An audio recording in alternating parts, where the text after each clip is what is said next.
ፊልሙ የሚጀምረው አንድ ሳንጄ ሜራ የተባለ የጠፈር ተመራማሪ ሳይንቲስትን እያስመለከተን ነው። እናም ሳንጄ ሜራ ከምድር ውጪ በሚገኙ ፕላኔቶች ላይ ሌሎች ፍጡራን አሉ ብሎ ያምን ስለነበረ ወደ እነዛ ፕላኔቶች የተለያዩ የድምፅ መልእክቶችን ይልክ ነበር። ታዲያም አንድ ቀን የላከው መልእክት ምላሽ ያገኛል። በዚህም ነገር የተደሰተው ሳንጄ ሜራ ለባለቤቱ የተላከለትን መልእክት ያስመለክታታል። ታዲያም ሳንጄ በካናዳ ውስጥ ይሰራበት ወደ ነበረው ቦታ ካመራ በኋላ እዛ እንደደረሰ ለስራ ባልደረቦቹ ያገኘውን ግኝት ያስመለክታቸዋል። እናም ነግሮ ሊያስረዳቸው ይሞክራል። ነገር ግን ሰዎቹ በሱ እየሳቁ ከዚህ በቶሎ እንደሄድላቸው ይነግሩታል። ይህንንም የሰማው ሳንጄ በነገሩ እየተናደደ ሚስቱን ሶኒያ በመያዝ ወደ ቤቱ ያመራል። ታዲያም በዚህ ሰዓት ከሰማይ ላይ አንድ ከፍተኛ ብርሃን የሚለቅ የኤሊየኖች መንኮራኩር ይመለከታል። ይህንም የተመለከተው ሳንጄ በነገሩ በጣም በመደሰት አንገቱን ከመኪና ውስጥ በማውጣት እየጮኸ መጣራት ይጀምራል። ቢሆን እንጂ ያላየው ነገር ከፊት ለፊት የነበረው ትንሽዬ ጠጠር መኪናውን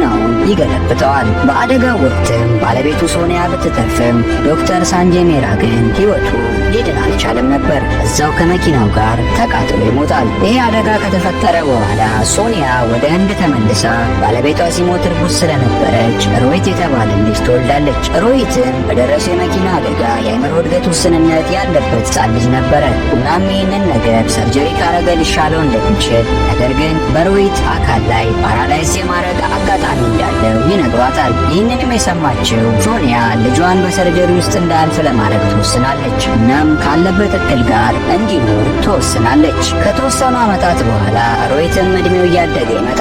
ነገር ግን ምንም ትልቅ ሰው ቢሆንም ሮሂት በነበረበት እክል ምክንያት ከእድሜ ኩዮቹ ጋር ሳይሆን ከተለያዩ ህፃናት ጋር አብሮ ይሆን ነበረ። ምክንያቱም እድሜ ኩዮቹ እሱን ሊረዱት ስላልቻሉም ነበር። ታዲያም አንድ ቀን ሮሂትና ጓደኞቹ በመንገድ ላይ እየተጫወቱ እያለ በአካባቢው ተፈሪ ከነበረው ራጅ ከሚባል ወጣት ጋር ይጣላሉ። ራጅና ጓደኞቹ እነ ሮሂትን ሊያስደነግጧቸው ቢሞክሩ እነ ሮሂት ግን የራጅና የጓደኞቹን ሞተር ሳይክሎች በእግራቸው በመጣል ከቦታው ማምለጥ ይችላሉ። በሌላ ትዕይንት ፊልሙ ኒሻ የምትባል አንዲት ቆንጅዬ ሴትን ያስመለክተናል። ኒሻ እነ ሮሂት ወደሚኖሩበት ከተማ ቤተሰቦቿን ለማየት በመጣችበት ሰዓት ሮሂትና ጓደኞቹ ኒሻን አግኝተው የህፃናት ቀን ሊቀልዱባታል። በዚህም ነገር ኒሻ ትናደድባቸዋለች። የተፈጠረውንም ነገር ሮሂት ለእናቱ ይነግራታል። እናቱ ሶኒያም ይህንን በሰማች ሰዓት ይህንን ማድረጉ ትክክል እንዳልሆነና ይሄ ከሱ የሚጠበቅ ድርጊት እንዳልሆነ ትነግረዋለች። እናም ኒሻ ላይ ላረገው ነገር ይቅርታ እንዲጠይቃት ስትነግረውም እንመለከታለን። ታዲያም ሮሂት እናቱን የሚያከብር ልጅ ስለነበረ አንድ ቀን በመንገዱ ላይ የኒሻን መኪና ይመለከታል። ይህንንም አጋጣሚ በመጠቀም ሮሂት ይቅርታ ብሎ በቡክ ላይ በመጻፍ መኪናዋ ላይ ለጥፈዋል። ይህንንም የተመለከተው በአካባቢው ላይ የነበረው ራጅ ምን እየሰራ እንደሆነ ሮሂትን ይጠይቀዋል። ሮሂትም የሚያደርገውን ነገር ለራጅ ሊያስረዳው ይሞክራል። ነገር ግን ራጅ ሮሂት የሚለውን ነገር ሊሰማው ፈቃደኛ አልነበረም። በዚህም ሰዓት ኒሻ ወደ ቦታው ትመጣለች። እናም ከዚህ በፊት ሮሂት አርጓት የነበረውን ነገር ለራጅ ትነግረዋለች። ራጅና ጓደኞቹም ይህንን በሰሙ ሰዓት በኒሻ ለመወደድ ሲሉ ሮሂትን ይደበድቡታል። እናም ይጓዝበት የነበረውንም ስኩተር ይሰብሩበታል። በሰዓቱ በቦታው ስታልፍ የነበረችው የሮሂት እናትም ሮሂት እንደዛ ሆኖ ስትመለከተው ለልጇ ክፉኛ ታዝናለች። እናም ኒሻና ራጅ ከጓደኞቻቸው ጋር ቁጭ ብለው ሲያወሩበት ወደ ነበረው ቦታ ታመራለች። እዛም እንደደረሰች ለኒሻ ሮሂት የአእምሮ እድገት ውስንነት ያለበት ልጅ እንደሆነና አሁን ላይ ጥሩን ከመጥፎ መለየት እንደማይችል እናም እሱ ይህንን ያደረገው እሷን ይቅርታ ለመጠየቅ ብሎ እንዳሰበ ነገር ግን እነሱ ባልሆነ መንገድ ወስደውት እሱን እንደደበደቡት ትነግራታለች። እናም እሷ ምናልባት ስለ ሮሂት ሁኔታ ስለማታውቅ ጥፋተኛ እንዳልሆነች እነራጅ ግን ከእሱ ጋር አንድ ትምህርት ቤት ይማሩ እንደነበርና ስለ ሮሂት ሁኔታ እንደሚያውቁ ትናገራለች። እናም በእነሱ ድርጊት እንዳፈረችባቸውም ታወራለች። እናም ወይዘሮ ሶኒያ ወደ እነራጅና ኒሻ እየተመለከተች ጤነኛ ሰዎች እንደነሱ የሚያስቡ ከሆነ ልጇ ሮሂት በእንደዚህ አይነት ሁኔታ በመፈጠሩ ሁሌም እንደምትደሰት ምክንያቱም የእነሱ ድርጊት በጣም መጥፎና የተበላሸ እንደሆነ ተናግራ ከቦታው ትወጣለች። በሁኔታው በጣም ያዘነችው ኒሻ ሮሂትን ይቅርታ ለመጠየቅ ወደ ትምህርት ቤቱ ታምራለች። እዛም እንደደረሰች ሮሂት ወደ ክላስ ውስጥ ሲገባ የአይቲ አስተማሪው ሮሂትን ከክላስ እንዲወጣና እሱ መማር እንደማይገባው ነግሮ ከክላሱ ሲያባርረው ትመለከታለች። ሮሂትን በነገሩ እየተናደደ ውጭ ወጥቶ ያለቅሳል። ይህንንም የተመለከተችው ኒሻ ወደ እነ ሮሂት ቤት በማምራት ሮሂትን ይቅርታ ለመጠየቅ ትወስናለች።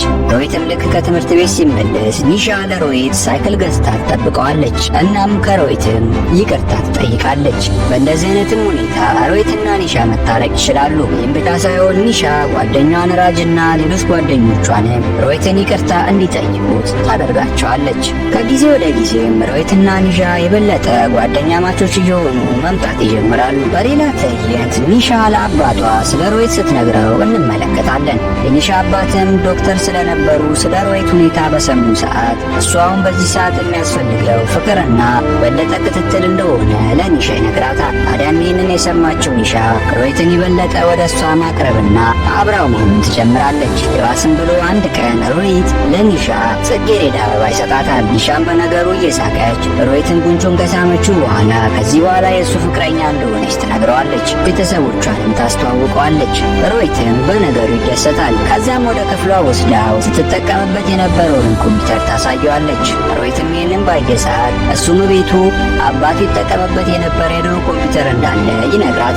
ከዛም ከኒሻ ጋር ተያይዘው ኮምፒውተሩን ለማስተካከል ወደ እነ ሮሂት ቤት ያመራሉ። ከዛም ሮሂትና ኒሻ የሮሂትን አባት ኮምፒውተር መነካካት ይጀምራሉ። እነሱ ግን ያላወቁት ነገር በድጋሜ ለኤሊየኖቹ መልእክት እየላኩ እንደነበረ ነው። በቀጣይ ቀን ጠዋት ላይ ሮሂትና ኒሻ ራጅ ይጫወትበት ወደ ነበረው የባስኬትቦል ውድድር ያመራሉ። ይህንንም የተመለከተው ሮሂት ኒሻ በባስኬትቦል ውድድሩ በጣም በመደሰቷ እሱን ልክ እንደ ራጅ ባስኬትቦል ተጫዋች ለመሆን ይወስናል። እናም ልምምድ ለማድረግ በማታ ወደ አንድ መለማመጫ ቦታ ያመራል። በዚህ ሰዓትም ራጅና ጓደኞቹ ወደ ቦታው ይመጣሉ። እናም ሮሂትን እናለማምድ ሲሉ ይጠይቁታል። ሮሂትም የዋህ ስለነበረ እነሱ ያሉትን በማመን እንዲያለማምዱት ፈቃደኛ ይሆናል። ነገር ግን ራጅና ጓደኞቹ እንደለመዱት ሮሂትን ማሰቃየትና መደብደብ ይጀምራሉ። እናም ራጅ ሮሂትን ከዚህ በኋላ ኒሻን እንዳያት አስጠንቅቆት ከቦታው ይሄዳሉ። በዚህም ሁኔታ የተናደደው ሮሂት ወደ ቤቱ በገባ ሰዓት አምላኩን እንዴት እንደዚህ አርገ ትፈጥረኛለህ ሲል መበሳጨትና ማማረር ይጀምራል። ታዲያም በዚህ ሰዓት ሮሂት የአባቱን ኮምፒውተር አስቀምጦበት ከነበረው ቦታ አንድ ድምፅ ይሰማል። ድምፁንም የሰማው ሮሂት በነገሩ በመደናገጥ የአባቱን ኮምፒውተር በድጋሚ ለመነካካት ወደ አስቀመጠበት ቦታ ያመራል። እዛም ደርሶ ልክ አባቱ ሲያደርገው እንደነበረው ለኤሊየኖቹ ኪቦርዱን በመጠቀም መልእክት መላክ ይጀምራል። ታዲያም በዚህ ሰዓት የሮሂት እናት ደርሳበት በሚያደርገው ነገር በጣም ተናዳበት ሮሂትን በጥፊ ትመታዋለች። እናም አሁንና የሚያደርገውን ነገር ትቶ ገብቶ እንዲተኛ ትነግረዋለች። ታዲያም ሳይታሰብ በዚህ ሰዓት በከተማው ላይ የነበረው መብራት በሙሉ ይቋረጣል። እናም ትልቅዬ የኤሊየን መንኮራኩር በሰፈሩ ውስጥ ይመጣና ሰፈሩን ይሞላዋል። ለትንሽ ጊዜ መንኮራኩሩ ከቆየ በኋላ ተመልሶ ወደ መጣበት ይመለሳል። ይህም ነገር ታዲያ በአካባቢው በነበሩት መገናኛ ብዙሃን ከፍተኛ ሽፋንን ሲያገኝ ፊልም ያስመለክተናል። በቀጣይ ቀን ጠዋት ላይ የተለያዩ ፖሊሶች ስለ ሁኔታው ለማጣራት ወደ ከተማዋ ሲመጡ እንመለከታቸዋለን። እናም መንኮራኩሩ አርፎበታል የተባለውን ቦታ ማጣራትና መመርመር ይጀምራሉ። ነገር ግን በቦታው ላይ ምንም ነገር ስላላገኙ ኬዙን ዘግተው ለመሄድ ይወስናሉ። ነገር ግን የአካባቢው አዛዥ በሚስጥር ምናልባት ሌላ ትተው የሄዱት ነገር ሊኖር ስለሚችል አንዳንድ ፖሊሶችን በቦታው ላይ በማስቀመጥ እንዳጣሩ ያደርጋሉ። ይህንንም ነገር ከአባቱ የሰማችው ኒሻ በቦታ ያለውን ነገር ለማጣራት ሮሂትን ይዛ ወደ ጫካው ታመራለች። እዛም እንደደረሱ ከኤሊየኖቹ መካከል አንድ ተትቶ የሄደን ልዩ ፍጡርን ያገኛሉ። እነሱም ያንን ልዩ ፍጡር ወደ ቤታቸው ይዘውት ይመለሳሉ። እናም ኤሊየኑ የራሱ የሆነ ኃይል እንዳለውና ሰው ማዳን እንደሚችልም ይመለከታሉ። በዚህም አማካኝነት የኤሊየኑን ስም ጃዱ ብለው ያወጡለታል። እናም ይህ ኤሊየን ኃይሉን ማግኘት የሚችለው ከፀሐይ ብርሃን እንደሆነ ይገነዘባሉ። ታዲያም ሮሂትና ኒሻ ይህንን ነገር ለማንም ላለመናገር ወስነው ኤሊየኑን ጃዱ መደበቅ ይጀምራሉ። ነገር ግን ምንም ያህል ለመደበቅ ቢሞክሩ የሮሂት ጓደኛ የነበሩት ትናንሽ ህፃናቶች የጃዱን መኖር ያውቁባቸዋል። እናም እነሱ ምንም ማድረግ የሚችሉት ነገር ስላልነበረ ሮሂትና ኒሻ ጃዱን ለሮሂት ጓደኞች ያስተዋውቋቸዋል። በተመሳሳይ ትዕይንት ራጅ ኒሻና ሮሂት በመቀራረባቸው አንዳንድ ያልሆኑ ነገሮች ወደ ጭንቅላት ውስጥ መግባት ይጀምራሉ። ራጅም ኒሻን ይወዳት ስለነበረ ከሮሂት ጋር በመሆኗ ነገሮች ስላጠራጠሩት ለአካባቢው ሰዎች በሙሉ እሱና ኒሻ ሊጋቡ እንደሆነ በመናገር የውሸት ወሬዎችን ማሰራጨት ይጀምራል። ታዲያ ይህንን ነገር የሰማው ሮሂትም በነገሩ በጣም ያዝናል። እናም እያለቀሰም ለእናቱ እንዴት እሱ ልክ እንደ ጤነኛ ሰው ሊፈጠር እንዳልቻለ ሲጠይቃት እንመለከታለን። እናም እናቱ ሶኒያ ይህ የእሱ ጥፋት እንዳሉንና አባቱ ስሜታዊ በመሆን በደረሰበት አደጋ እሱ ላይም እንደዚህ አይነት ችግር ሊፈጠር እንደቻለ ስትነግረው እንመለከታለን። እናም እሱ እንደዚህ በመሆኑ ራሱንም መውቀስ እንደሌለበት እናቱ ሶኒያ ለሮሂት ትነግረዋለች። ታዲያ ይህንንም ነገር ሲሰማ የነበረው ጃዱ ሮሂትን ከደረሰበት ነገር ለማሻልና ጤነኛ እንዲሆን ለማድረግ ይሞክራል። እናም በድብቅ ወደ መኝታ ቤቱ በመግባት በነበረው አይን ሮሂትን እንዲሻለው ያደርጋል። በነጋታው ጠዋት ሮሂት ከእንቅልፉ ሲነሳ ከዚህ በፊት ያደርገው የነበረውን የማጉያ መነጽር ሲያረግ እይታውን ይከለክልበታል። እናም መነጽሩን ሲያወልቀው ልክ እንደ ትክክለኛና እንደ ጤነኛ ሰው ማየት ይችላል። ወደ ትምህርት ቤትን በሄደ ሰዓት የ10ኛ ክፍልን የማትስን ጥያቄ ያለምንም ችግር መመለስ ይችላል። በዚህም ነገር በቦታው የነበሩት አስተማሪዎች ይደመሙበታል። የአይቲ ክላሱን ደርሶ እንደተለመደው አስተማሪው ሊያባረረው ሲል ከተጠየቀው ጥያቄ ውስጥ በሙሉ እንዳለ ይመልሳል። እናም ለአስተማሪው አስተማሪዎች በእንደዚህ አይነት ሁኔታ ተማሪዎቻቸውን መንከባከብ እንደሌለባቸውና አስተማሪ ተማሪ ሊረዳ የተቀጠረ ሰው እንደሆነ ሲነግረው እንመለከታለን። በሌላ ትዕይንት የራጅ ጓደኞች እንደተለመደው ሮሂትን ሊደበድቡት ይመጣሉ። ነገር ግን እነሱ ያላሰቡትና ያልጠበቁት ነገር ይፈጠራል። በተቃራኒው ሮሂት እነሱን በመደብደብ ራሳቸውን እንዲስቱ ማድረግ ይችላል። እናም ሮሂት በተፈጠረውና እየሆነ ባለው ነገር በጣም ይደሰታል። እናም ሮሂት ባጋጠመውና በተፈጠረው ነገር ደስ እያለ ወደ ቤት ከሄደ በኋላ ለጃዱ የተፈጠረውን ነገር በሙሉ ይነግረዋል። እናም ላረገለት ነገር አመስግኖ ያቅፈዋል። በዚህም ሰዓት እናቱ ሶኒያ ወደ ውስጥ ትገባበታለች። እናም ኤሌኑን በተመለከተች ሰዓት በጣም ትደነግጣለች። ወደ አቅራቢያ ወደሚገኝ ፖሊስ ጣቢያ ልትደውል ስትልም የትምህርት ቤቱ ዳይሬክተር ሮሂት ከፍተኛ ውጤት እንዳመጣና በለውጡ በጣም እንደተገረሙ እና በትምህርት ቤታቸው እንዲቀጥል እንደሚፈልጉ ሲነግሯት ፊልሙ ያስመለክተናል። ሮሂትም ለእናቱ ይህ ነገር እንዲሆን ያደረገው ጃዱ እንደሆነና እሱን ማመስገን እንዳለባቸው ይነግራታል። እናቱም ልጇ ስለተሻለውና ጤነኛ ሰው ስለሆነላት ነገሩ ተደስታ እሷም ልክ እንደ ሮሂት ጃዱን ታቅፈዋለች። በሌላ ትዕይንት ካህን የሚባል በሚስጥር የሚሰራ አንድ ፖሊስ በአካባቢው ላይ የነበሩትን የኤሌን እንቅስቃሴዎች ለማጥናት ሲሞክር እንመለከተዋለን እና የተለያዩ ሳይንቲስቶችንም በማምጣት የኤሌኖቹን ዱካ መከታተል ይጀምራል። በሌላ ትዕይንት ሮሂት ማታ ላይ አንድ ቦታ በመሄድ የዳንስ ውድድር ለማድረግ ይወስናል። እናም ጃዱ የሰጠውን ትልቅ ኃይልም ለመፈተንና ምን ማድረግ እንደሚችል ለማወቅ ሲሞክር እንመለከታለን። በዳንስ ውድድሩ ላይም ሮሂት በማይጠበቅ ሁኔታ አስገራሚ ዳንስ እንደምሶ ማሸነፍ ይችላል። በዚህም ነገር ኒሻ በጣም ትገረምበታለች። ታዲያ ይህንንም ነገር የተመለከተው ራጅ በነገሩ በጣም በመናደድ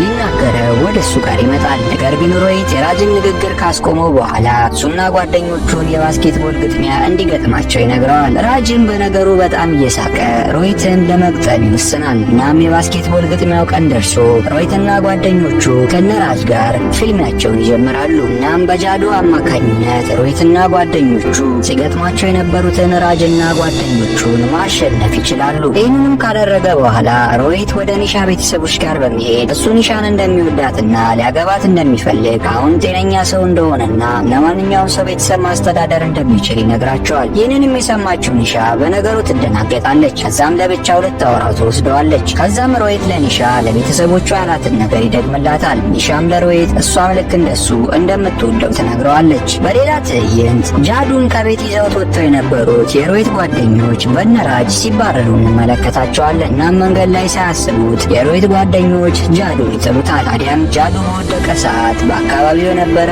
አንድ ፖሊስ ጃዱን ይመለከተዋል። እናም ወዲያውኑ ለከፍተኛ አለቆቹ ያመለክታል። ወዲያውኑም ካህንና ተመራማሪ ቡድኑ ወድቆ የነበረውን ኤሊየን ከበው ከተሸፈነበት ቦታ እስኪወጣ ድረስ ይጠብቁታል። ነገር ግን ሳይታሰብ በቦታው ሮሂት በመምጣት ጃዱ የነበረበትን ቦርሳ በመያዝ ከቦታው ያመልጣል። በመንገዱ ላይም ሮሂትን ሳያስበው እነራጅ ይመጡበታል። ነገር ግን ሮሂት አሁን ጠንካራና ኃይለኛ ሰው ስለነበረ ነራጅን ደብድቦ በድጋሚ ጃዱን ይዞ ከቦታ ያመልጣል። በቤት እንደደረሰ እናቱ ሶኒያና ኒሻ ጃዱ አሁን ወደ ቤቱ መሄድ እንዳለበትና ከዚህ በፊት ልከውት የነበረውን መልእክት ለጓደኞቹ መላክ እንዳለበት እና መጥተው እንዲወስዱት መደረግ እንዳለበት ለሮሂት ይነግሩታል። ሮሂትም እናቱና ኒሻ ያሉት ነገር ትክክል እንደሆነ በማመኑ ጃዱን ለመላክ ይወስናል። ነገር ግን ጃዱ ወደ መጣበት በሚመለስ ሰዓት ሮሂት የነበረውና ያገኘው ብቃት በሙሉ ከሱ ላይ እንደሚወሰድበት ሮሂት መገንዘብ ይችላል። ነገር ግን ይሄ ቢሆንም ጃዱ እዚህ ከቆየ ሊሞት እንደሚችል ሮሂት ስለተገነዘበ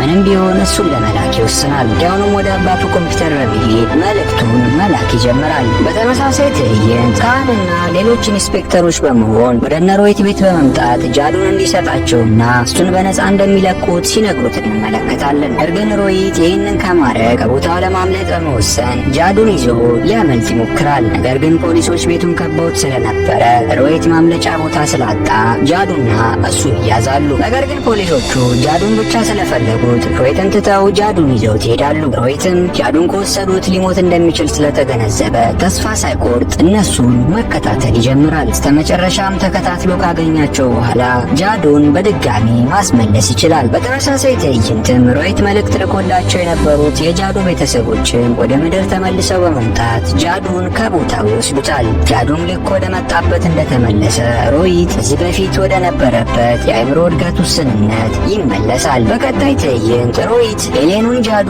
እንዲያመልጥ በማድረጉ በሀገሪቷ መንግስት በከፍተኛ ወንጀል ሲከሰስ እንመለከተዋለን። ነገር ግን ፍርድ ቤት እንደቀረበ ሮሂት የአእምሮ እድገት ውስንነት እንደነበረበት የተረዳው ዳኛው ሮሂትን በነፃ ለመልቀቅ ወስነው ከእስር ቤት እንዲቀር ያደርጉታል። እናም ሮሂት ባደረገው ነገርም ልክ ከእስር እንደተለቀቀ አካባቢው ሰዎች ሲያደንቁትና ሲያመሰግኑት እንመለከታለን። በስተመጨረሻም ኒሻና ሮሂት አብረው ሆነው አንድ ቀን ወክ እያደረጉ እያለ ኒሻ ለሮሂት ምንም አሁን ያለበት ሁኔታ እሷን እንደማያስፈራትና ሁሌ እንደምትወደው ስትነግረው እንመለከታለን። ታዲያም በዚህ ሰዓት ከፊት ለፊታቸው ራጅ መጥቶ ሁለቱንም ያስቆማቸዋል። እናም ሮሂትን እንደለመደው ሊያስቸግረው ሲሞክር ሮሂት ከፊት ለፊቱ የነበረውን ባስኬትቦል በመጠለዝ ራጅን ይመተዋል። ራጅም ራሱን ስቶ ይወድቃል። ከዛም ሮሂት ጃዱ ከዚህ በፊት ሰጥቶት የነበረውን አቅም ሙሉ በሙሉ ትቶለት እንደሄደ መገንዘብ ይችላል። እንደዚህ አይነትም ሁኔታ ፊልሙ መቋጫውን ያገኛል።